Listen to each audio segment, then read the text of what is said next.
쉽지 않은 분위기가 이어집니다. 노조 리스크부터 파업까지 현재 조선업의 최대 리스크로 여겨집니다. 때문에 일각에서는 우려의 목소리가 들려옵니다. 24년 조선업 이제는 끝난 건가? 시장 참여자들 역시 의구심이 들 수 있는 기간이라고 생각합니다.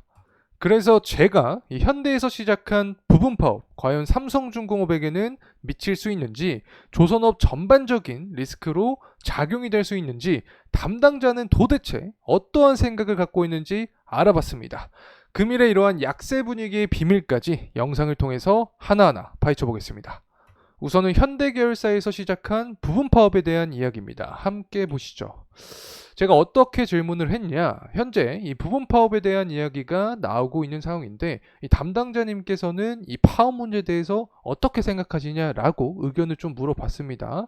담당자님께서 이렇게 대답을 해주셨습니다. 실제로 현재 일부에서 이 파업이 행해지긴 했는데 부분 파업이기 때문에 큰 영향을 미치지 않을 거다. 결국에는 이 실적과 관련된 부분이 굉장히 중요할 것 같아서 실적과 연관지어서 여쭤봤더니, 파업에 들어간 인원에 대해서는 이미 이 협력업 측을 통해서 다 만회를 할 수 있었기 때문에 크게 이 실적에는 영향이 미치지 않을 것이다라는 답변을 해주셨습니다. 이러한 노조나 파업 리스크는 전반적인 어떤 산업 구조상 계속해서 안고 갈 수 있는 어떤 문제다. 지속적으로 나타날 수 있는 이슈다. 다만 실적과는 영향이 크지 않을 가능성이 높다라는 말씀을 해주셨다는 점 다시 한번 참고로 말씀을 드리고 싶습니다.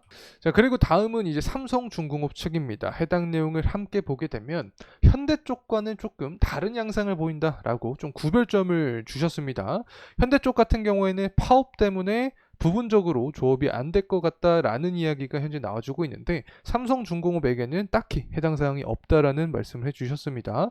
물론 파업의 가능성은 열려 있다. 하지만 현 상황에서 분석을 해봤을 때는 문제가 없다. 자, 이렇게 파악을 하면 좋을 것 같습니다. 그래서 제가 이 부분이 과연 조선업 전반적인 파업까지 이어질 수 있는가, 조선업 산업의 리스크라고 할 수 있는가라고 질문을 해봤는데, 삼성중공업 측은 가동하고 있는 공장이 전체적으로 셧다운이 되는 일은 지금까지 없었다.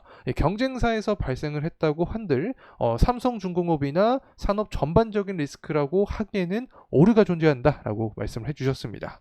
결론적으로 투자 관점에 대해서도 굉장히 중요할 텐데, 이 조선업 노조 리스크나 파업이 삼성중공업 투자를 할 때 그렇게 중요한 포인트는 아니다라고 하셨기 때문에 실적적인 부분이라던가 잠재적인 파업 가능성에 대해서는 아직까지는 크게 리스크로 생각을 하진 않아도 될 것이다. 자, 이렇게 요약하면 되겠죠. 하지만 이 현대계열사에서 시작한 부분 파업에 대한 연쇄 효과가 분명히 존재할 수 있다고 생각을 합니다.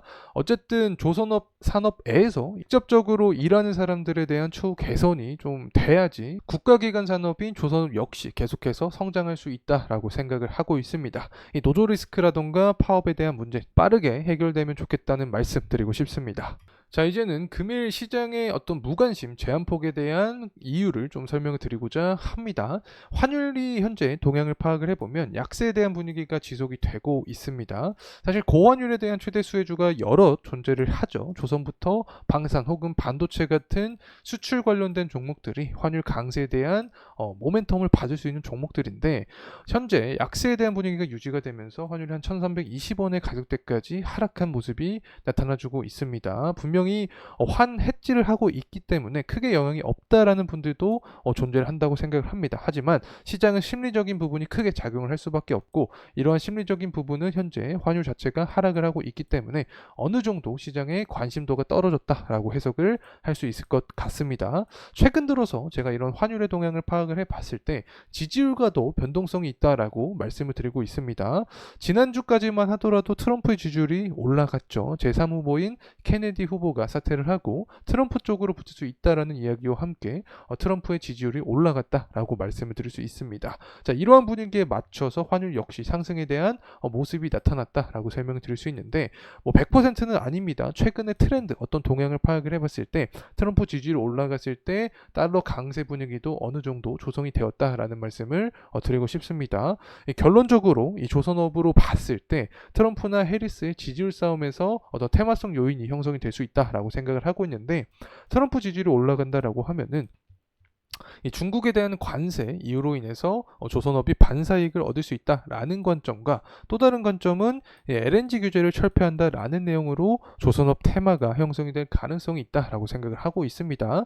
때문에 이 9월달에 있을 대선 후보 토론에서 트럼프 쪽으로 지지율이 넘어가게 된다라고 하면은 조선업 2차 강세에 대한 흐름까지 야기가 될 가능성이 존재하지 않을까 개인적으로 생각을 합니다. 아직까지 선가 지수는 지속적으로 상승하는 모습이 유지가 되고 있고 중고 성가 지수도 이렇게 상승하고 있습니다. 전반적으로 LNG가 가장 핵심 포인트로 작용이 될 수 있는데 최근 들어서 24년 6월달, 7월 초까지는 이 컨테이너 운임지수 상승이 이 선가 지수를 끌어올렸던 핵심 원인이었습니다. 당시에는 홍해 사태랑 중국의 밀어내기 수출로 인해서 컨테이너 지수가 강하게 상승을 했죠. 하지만 최근 들어서는 우려의 목소리가 나타나고 있습니다. 미국의 제재가 본격화되면서 물동량과 운임 역시 하락할 예정이다라는 어떤 부정적인 내용이 나타나주면서 상하이 컨테이너 지수가 하락을 해주고 있는 상황인데 이런 운임 지수의 상승은 결론적으로 경제 자체가 살아나는 모습이 나타나야 물동량이 증가를 하면서 다시 한번 발틱 운임 지수라던가 상하이 컨테이너 운임 지수가 상승을 해주면서 선가 지수 상승까지 야기할 수 있다라고 생각을 하는데 이 부분 조금 이따가 조금 더 디테일하게 다뤄보도록 하겠습니다. 자, 그리고 나서 우리가 생각을 할 수 있는 부분이 바로 9월달 금리 인하입니다. 어느 정도 기정사실화 되어 있는 상황인데 금리 인하를 하게 되면 유동성 측면에서 봤을 때 유가나 천연가스 가격이 다시금 상승을 할 수 있습니다. 아직까지 L&D 모멘텀이 불기에는 가격적인 부분에서 아직까지는 상승하지 못한 부분이 존재한다라고 생각을 합니다. 천연가스도 마찬가지인 모습이 유지가 되고 있죠. 이 결국에는 가격 상승과 수요 증가가 이어져야 LNG 모멘텀까지 형성이 되고 특히 삼성중공업 같은 FLNG 강점이 있는 종목들은 조금 더 유가나 천연가스 가격에 민감하게 반응을 할 수 있다는 점 말씀을 드리고 싶습니다. 이러한 가격적인 동향은 수요적인 측면에 굉장히 또 민감하게 작용이 됩니다. 때문에 제조업 지표를 살펴볼 필요가 있는데 이 8월 달과 그리고 9월 달에 미국의 제조업 지표, 중국의 제조업 지표가 나오게 됩니다. 이 부분이 확장 국면을 나타내는 지표값이 도달을 하게 된다라고 하면은 천연가스나 원유에 대한 수요가 증가를 하면서 가격 상승까지 이어질 수 있게 되고 LNG 모멘텀뿐만 아니라 FLNG 관련된 수익 강세에 대한 흐름까지 이어질 가능성이 존재한다 때문에 삼성중공업에게는 호재성 이슈로 작용이 될 수 있다라는 말씀을 드리고 싶습니다. 그래서 9월달 대선 토론으로 인해서 트럼프의 지지율이 올라간다라고 하면은 조선 테마가 형성될 가능성이 존재를 하고 또 다른 측면은 금리 인하 측면으로 유가랑 천연가스가 상승하면 LNG 모멘텀과 FLNG 강세 흐름까지 유지가 될 가능성이 존재한다는 점 말씀을 드리고 싶습니다. 자, 이제 돌아와서 가격적인 흐름세 보도록 하겠습니다. 금일 같은 경우에는 한 3%가량 하방 압력을 받아주고 있는 상황입니다. 일단 과매수 구간에도 돌입을 했기 때문에 매도에 대한 심리가 어느 정도 작용이 되었을 수 있다라는 말씀을 드리고 싶고 환율 역시 약세 분위기가 조성이 되고 있고 노조 리스크나 파업 같은 전반적으로 조선업에 좋지 않은 이야기가 나와주고 있기 때문에 투자 심리가 약화되지 않았나 생각을 하고 있습니다. 주봉으로 살펴봤을 때 현재 구간, 이 11선 구간은 어느 정도 닿아 있는 상황이다 라고 설명을 드릴 수 있는데 11선을 이탈한다라고 하면 21선 구간에서는 지지를 받아줘야 된다라고 생각을 하고 있습니다. 지난 8월달 증시 쇼크가 발생을 했던 구간에서도 21선에서는 지지를 받고 상승을 했었죠. 6월 말도 마찬가지고 3월달도 21선 구간에서 상승에 대한 모습이 나타났기 때문에 21선 구간에서 지지를 받고 다시금 상승하는 게 이상적일 수 있다. 상승에 대한 메커니즘이 나온다라고 하면은 7월달에 기록했던 이 단기 고점 구간에 대한 돌파 여부가 중요하다라는 점 말씀을 드립니다. 상승 모멘텀 크게 두 가지로 나눌 수 있겠죠. 9월달에 일단 금리 인하를 하게 되면 유동성이 돌면서 유가랑 천연가스가 상승하고 LNG 모멘텀, FLNG 강세론 이 두 가지 측면에서 상승에 대한 탄력을 받을 수 있다. 또 다른 측면은 대선 토론이죠. 트럼프 강세에 대한 분위기가 이어지면서 트럼프 테마로 인해서 조선업 역시 업황 강세가 유지가 될 가능성이 존재한다는 점 말씀을 드리고 싶습니다.